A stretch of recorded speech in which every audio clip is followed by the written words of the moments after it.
So my name is Paul Young. I'm a health promoter at the South Riverdale Community Health Centre.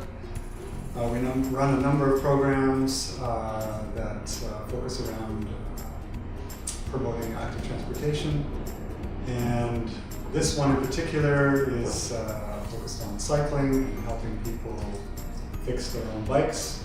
We do the program once a week on Thursday afternoons. It's a drop-in, so you don't need to register, and you can just come.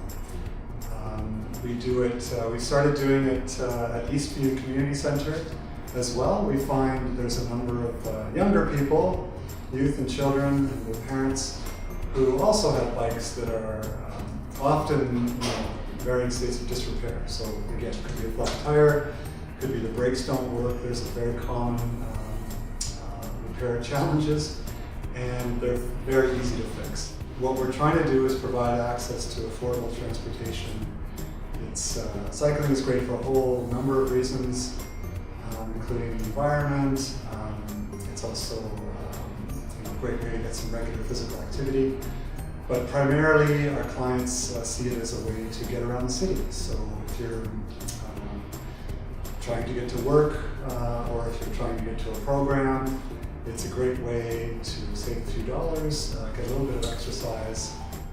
We also run a bicycle share program for newcomers with an organization called CultureLink.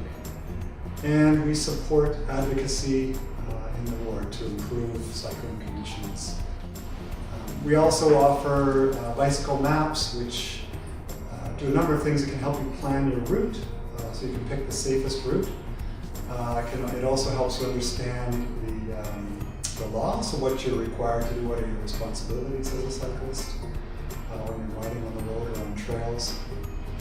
And those are questions people have quite frequently, like, do I need a light? Do I need a reflector? So the bicycle map is great because it provides those kinds of bits of information.